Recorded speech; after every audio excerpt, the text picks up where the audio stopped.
My name is Laura. I'm a Jewish woman, and I fundamentally, with all my heart and soul, oppose what the state of Israel and its military people are doing to the people of Gaza. They're murdering them. It's genocide. They're starving them. They want them to disappear. And I have this to say, not in my name. Never.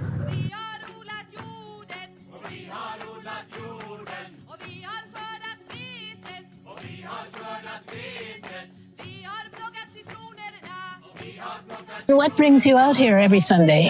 Back when October 7th happened, I finally saw how not complicated it was, that it was genocide, that there was no two sides. And we need to, as Canadians, stand up and support human rights everywhere, as we've always claimed to do. Mm-hmm. So we need to be here, and it's very important to me to do whatever I can as an individual to show my support for the Palestinians and help us get to a freer world. Well, Israel has been committing unthinkably horrible crimes against Palestinians for decades. Apartheid and occupation and now genocide. And I don't know if much that I can do to try and stop it other than coming out here on Sunday. That's why I'm here. What brings you out here every Sunday? Every Sunday, I've been pro-Palestinian since the early 80s when I lived in the UK. I've always been pro-Palestinian, and obviously since October, I'd be here every day if I could to show my support. A genocide, I guess, that you don't hear enough about. And I think it's important for us to be here and be reminding people that it isn't stopping. It's going on more than ever. Just bear witness. And I think the Palestinian people want us to be here, and we can't really do anything else. So. And Sean, what brings you out here on Sunday afternoons?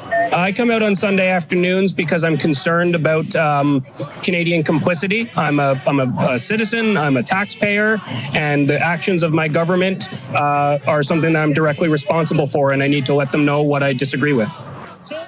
My sense that there's been a world injustice since at least 1948, which is why the simplicity of my sign.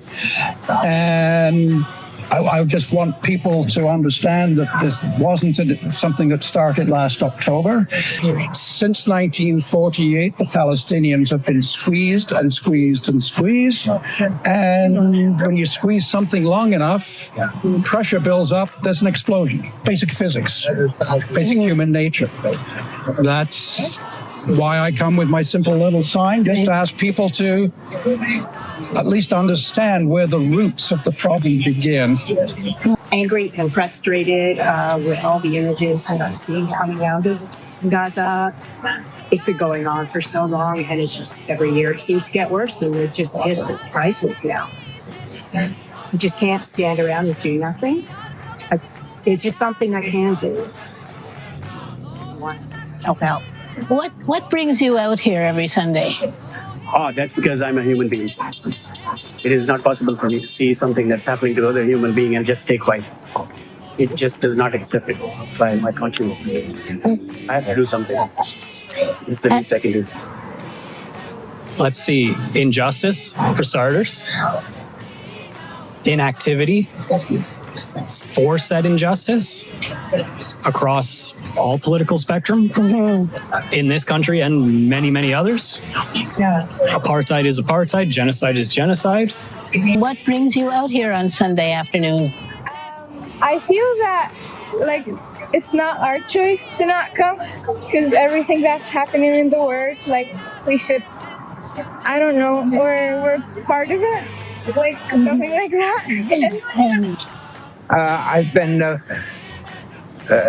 struck by what's happening in Israel since the mid-1980s. That's when I first found out what kind of situation the Palestinians have to deal with every day. The home demolitions, for example, deprived of water. The Israeli settlers take most of the water for golf courses. The olive trees, which are Palestinian livelihood, are ripped up. The settlers are racist. They believe they have ethnic supremacy. and so they can do whatever they want. They can go down into the Palestinian villages and just shoot people up, and then there's no recourse. There's even roads for the settlers only. So the Palestinians are not allowed to use their own roads. If they want to go someplace, even a mile, they have to go all around the mountainous roads. And there's checkpoints everywhere. They can't get from one point to another.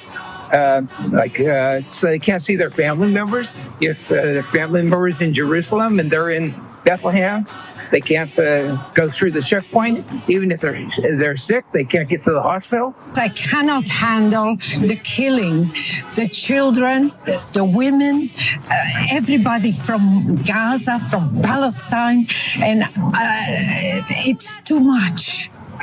My heart cannot take it, and yet every day I watch it on television, and I carry them with me. The children, they are in there. If you want to define injustice, it is Gaza. We are here to show support to the people of Palestine. So we, a pair of, middle-aged white people around here, supporting Palestine. We really didn't understand much about it. And after October, we started educating ourselves. And the genocide that is happening is it is not right. It's not a civilized way of dealing with conflict. And it needs to end. And that's why we're here. Blair, do you want to add something? And yeah, I agree with everything Deborah said. All the politics aside, the killing of women and innocent women and children to achieve any political aim is never right, and it's a crime against humanity in all regards. The world is blind. They don't want to see what's happening in that world there. It's all about business. It's not about the human life. Human life is very cheap. The people like me in Gaza, because I know if the people like me, if I'm in that kind of situation, in that kind of area, I'll have, my life is going to be not any better than theirs. Well, I'm here because I am angry and offended, morally offended by what is going on in Gaza right now, and for the past several months. I'm here because I want people in Gaza, in Palestine, to know that although I'm a long way away, I'm doing as much, as little as it is, to support them and to be with them and to let them know that they are not on their own. We are thinking about them, and we want peace to come as quickly as possible.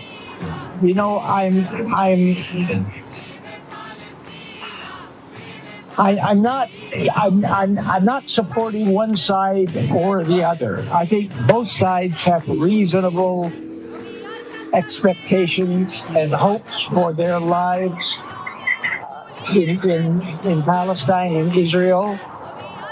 But I'm tired of the fact that extremists on both sides have been forming the agenda for too long. I want rational, realistic, sensible people on both sides to be together and talk and find a resolution not only for this suffering that's going on every day in Gaza, but also for this conflict between Palestinians and Israelis that have been going on now for more than a century. It's time for it to end.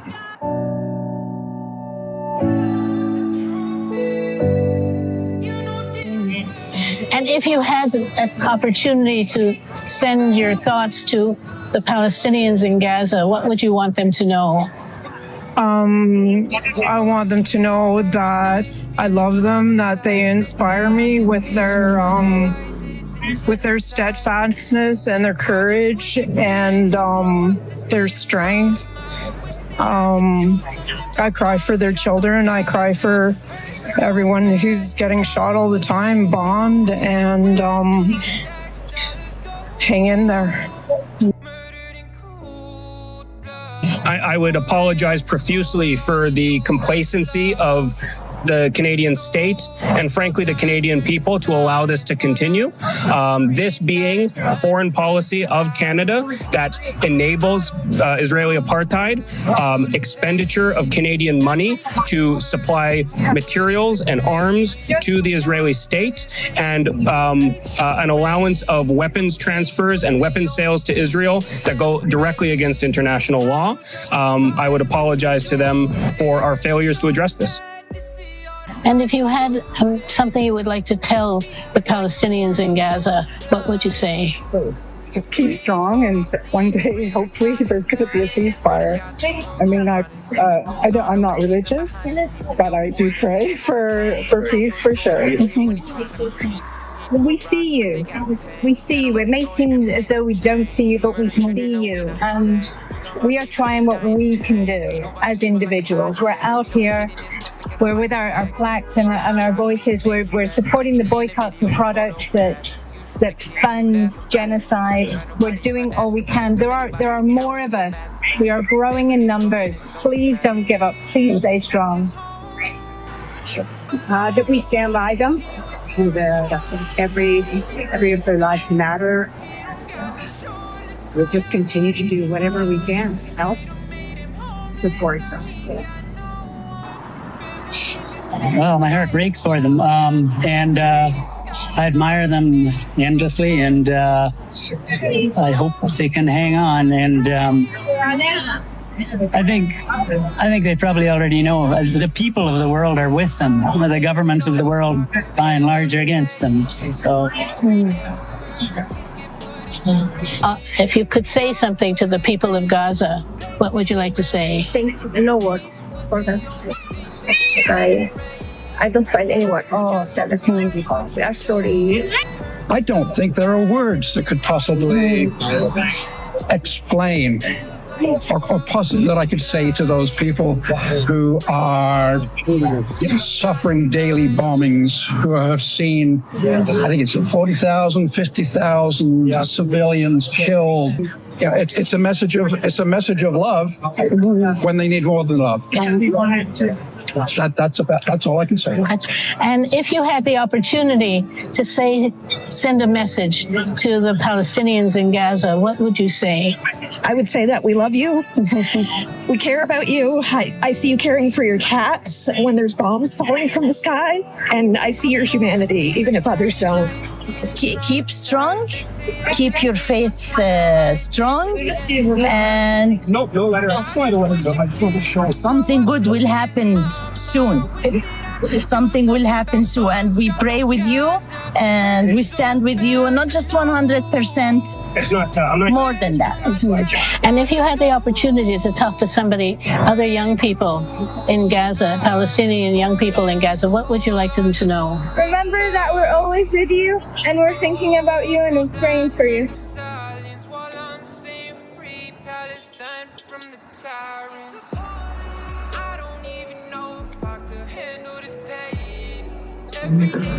That what they're dealing with should never be. And that I'm doing what I can, and what I can is not much, but I'm doing it. And if you had the opportunity to speak to the people of Gaza, the Palestinian people of Gaza, what do you want them to know?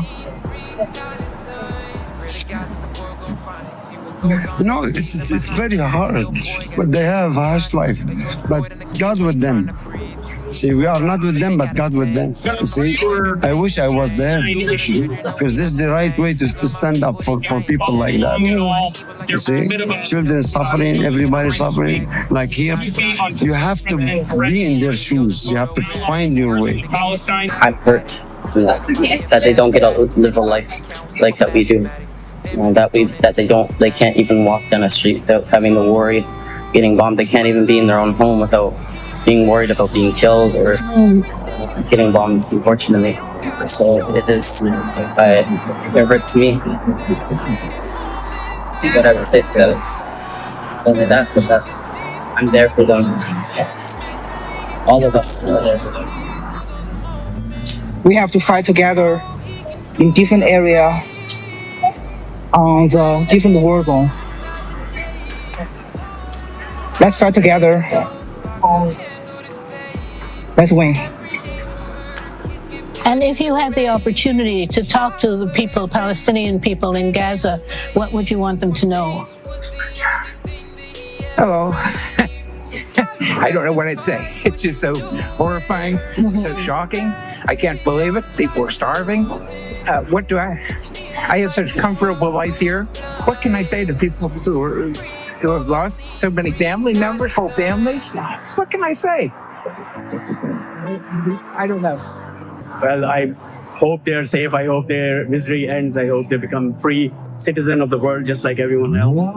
And I don't know if there is anything I can tell them what they already know, but if there is a way to send a message, then I would let them know that there are conscious human beings that live on this planet, irrespective of their race and religion, that cannot stand this atrocity, and they are with you, and we're doing whatever we can.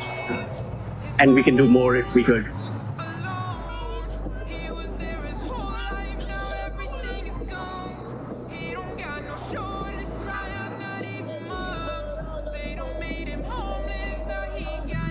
And what I wish I could say to the people of Palestine in Gaza, you're not alone.